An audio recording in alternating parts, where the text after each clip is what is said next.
The Six Swans, the Brothers Grimm. Once upon a time, a certain king was hunting in a great forest, and he chased a wild beast so eagerly that none of his attendants could follow him. When evening drew near, he stopped and looked around him, and then he saw that he'd lost his way. He sought a way out, but couldn't find one. Then he perceived an old woman with a head which nodded perpetually, who came towards him. But she was a witch. "Good woman," he said to her, "can't you show me the way through the forest?"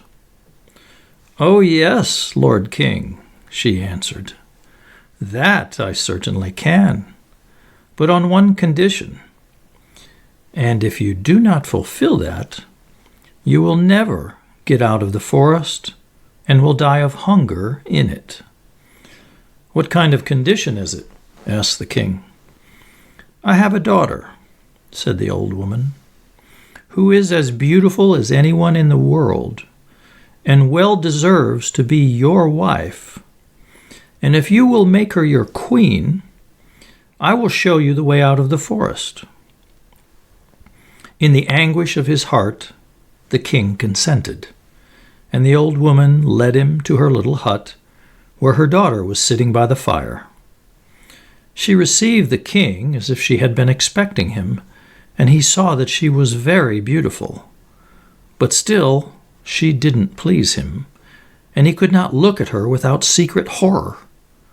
After he had taken the maiden up on his horse, the old woman showed him the way, and the king reached his royal palace again, where the wedding was celebrated. The king had already been married once, and had by his first wife 7 children, 6 boys and a girl, whom he loved better than anything else in the world. As he now feared that the stepmother might not treat them well, and even do them some injury, he took them to a lonely castle which stood in the middle of the forest.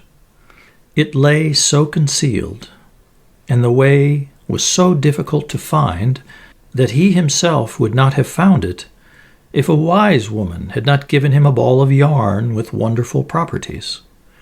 When he threw it down before him, it rolled itself and showed him his path. The king, however, went so frequently away to his dear children that the queen observed his absence. She was curious and wanted to know what he did when he was quite alone in the forest. She gave a great deal of money to his servants, and they betrayed the secret to her, and told her likewise of the ball, which alone could point out the way. And now she knew no rest until she had learnt where the king kept the ball of yarn, and then she made little shirts of white silk, and as she had learnt the art of witchcraft from her mother, she sewed a charm inside them. And when the king had ridden off to hunt, she took the little shirts and went into the forest, and the ball showed her the way. The children, who saw from a distance that someone was approaching, thought that their dear father was coming to them, and full of joy ran to meet him. Then she threw one of the little shirts over each of them, and no sooner had the shirts touched their bodies than they were changed into swans and flew away over the forest. The queen went home quite delighted, and thought she'd got rid of her stepchildren. But the girl had not run out with her brothers, and the queen knew nothing about her. Next day the king went to visit his children, but he found no one but the little girl. "Where are your brothers?" asked the king. "Alas, dear father," she answered, "they've gone away and left me alone."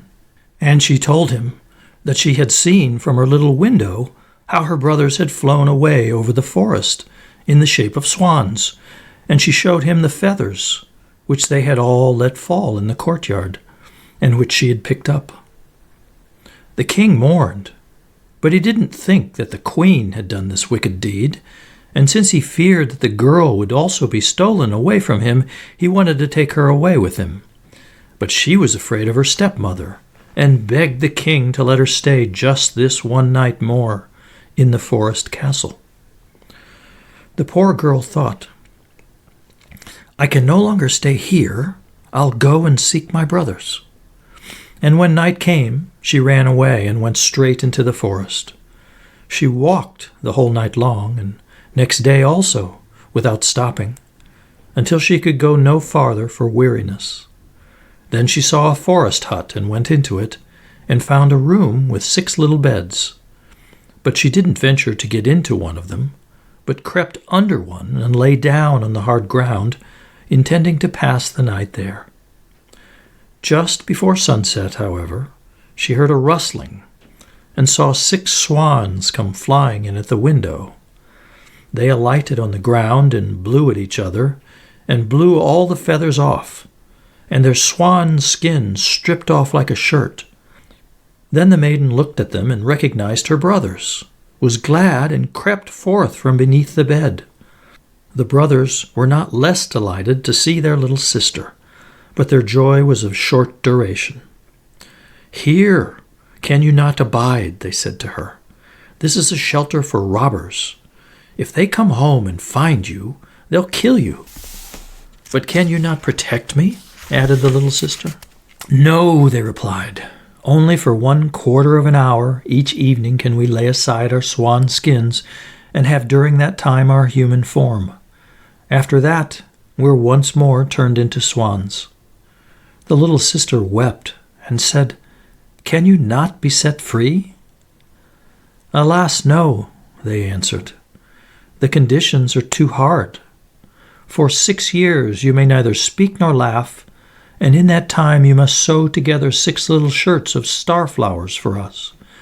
And if one single word falls from your lips, all your work will be lost." And when the brothers had said this, the 1/4 of an hour was over, and they flew out the window again as swans. The maiden, however, firmly resolved to save her brothers, even if it should cost her her life. She left the hut, went into the middle of the forest, seated herself on a tree, and there passed the night. Next morning she went out and gathered star-flowers and began to sew. She could not speak to anyone, and she had no inclination to laugh. She sat there and looked at nothing but her work. When she'd already spent a long time there, it came to pass that the king of the country was hunting in the forest, and his huntsmen came to the tree on which the maiden was sitting. They called to her and said, "Who are you?" But she made no answer. "Come down to us," they said. "We will not do you any harm." She only shook her head. As they pressed her further with questions, she threw her golden necklace down to them, and thought this would satisfy them. They, however, did not cease, and then she threw her girdle down to them. And as this also was to no purpose, her garters, and by degrees everything she had on, that she could do without until she had nothing left but her shift. The huntsmen, however, did not let themselves be put off by that, but climbed the tree and fetched the maiden down and led her before the king. The king asked, "Who are you? What are you doing on the tree?" But she didn't answer. He put the question in every language that he knew, but she remained as mute as a fish. As she was so beautiful, the king's heart was touched, and he was smitten with a great love for her. He put his mantle on her, placed her before him on his horse, and carried her to his castle. Then he had her dressed in rich garments, and she shone in her beauty like bright daylight, but no word could be drawn from her. He placed her by his side at the table, and her modest bearing and courtesy pleased him so much that he said, "She is the one whom I wish to marry, and no other woman in the world." And after some days he united himself to her. The king, however, had a wicked mother who was dissatisfied with this marriage and spoke ill of the young queen. "Who knows," she said, "where she comes from? She's not worthy of a king." After a year had passed, when the queen brought her first child into the world, the old woman took it away from her and smeared her mouth with blood as she slept. Then she went to the king and accused the queen of being a man-eater. The king would not believe it, and would not allow anyone to do her any injury. She, however, sat continually sewing at the shirts and cared for nothing else.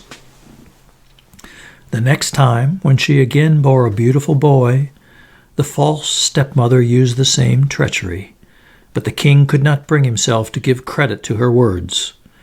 He said, "She is too pious and good to do anything of that kind. If she were not dumb and could defend herself, her innocence would come to light."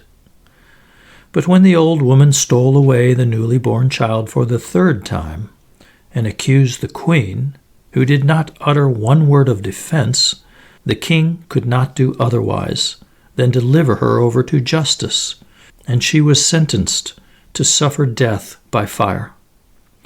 When the day came for the sentence to be executed, it was the last day of the 6 years during which she was not to speak or laugh, and she had delivered her dear brothers from the power of the enchantment.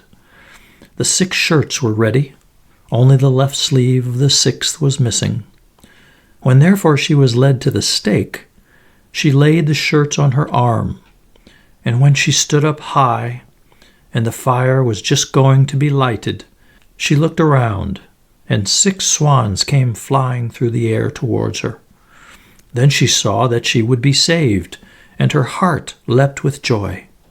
The swans swept towards her, and sank down so that she could throw the shirts over them, and as they were touched by them, their swans' skins fell off, and her brothers stood in their own bodily form before her, and were vigorous and handsome.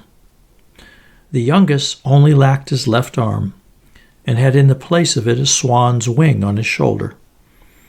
They embraced and kissed each other, and the queen went to the king, who was greatly moved, and she began to speak, and said, "Dearest husband, now I may speak and declare to you that I am innocent and falsely accused." And she told him of the treachery of the old woman, who had taken away her 3 children and hidden them. Then, to the great joy of the king, they were brought there, and as a punishment, the wicked stepmother was bound to the stake and burnt to ashes. But the king and the queen, with their 6 brothers, lived many years in happiness and peace.